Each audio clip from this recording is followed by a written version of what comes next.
the Right Honourable Rory Stewart, MP, Secretary of State for International Development, to talk about international support for mine action. This isn't a new subject for Rory. As you know, he's worked in Afghanistan and Iraq. He was also, prior to becoming Secretary of State for International Development, was the junior minister in the Foreign and Commonwealth Office, responsible for Africa, among other things. Honourable Rory, thank you very much for coming this morning. I know you have a busy schedule. I invite you to the podium.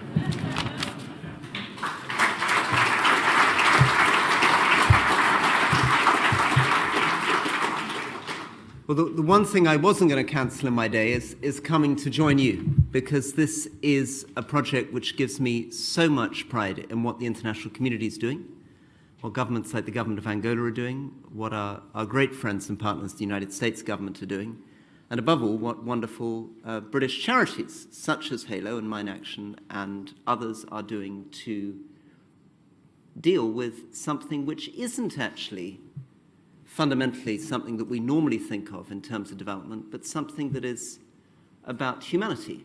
It's about our definition of what kind of world we want to live in, of what we believe morally is or is not acceptable.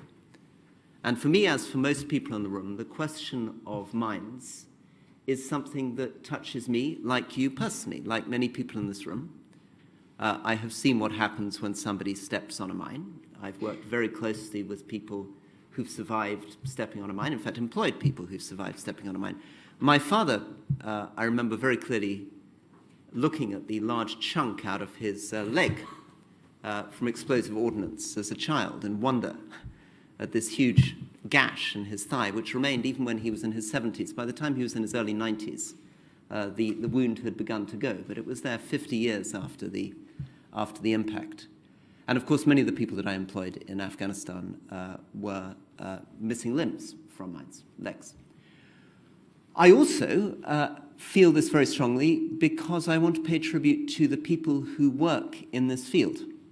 Many of the most talented people that I was lucky enough to work with in my life have ended up working in mine action, which shows me, whatever we say about the statistics, and I can stand here and talk about the amazing number of hectares that have been cleared and the percentage that have been cleared and all that means for economic development and livelihoods and agriculture and indeed for national parks and so much else. But the real thing that tells me it's a good thing to do is the quality of the human beings that I know are dedicating their life to it.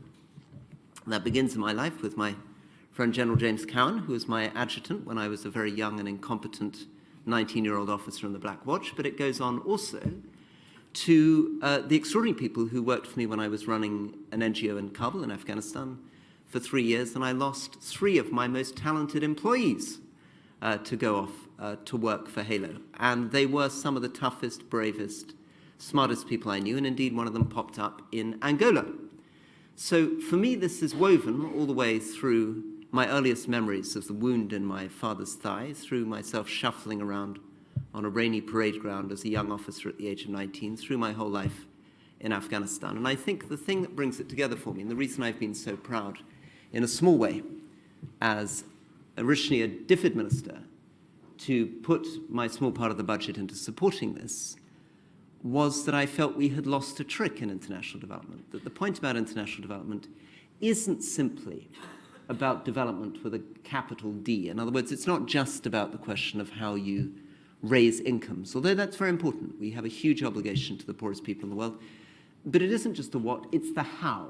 It's what kind of world we want to live in, what we feel is acceptable, what we don't feel is acceptable. And these particular weapons, so brutal, so indiscriminate, so hidden, so long-lasting in their impact, represent something which should fill us all with a sense of ethical abhorrence.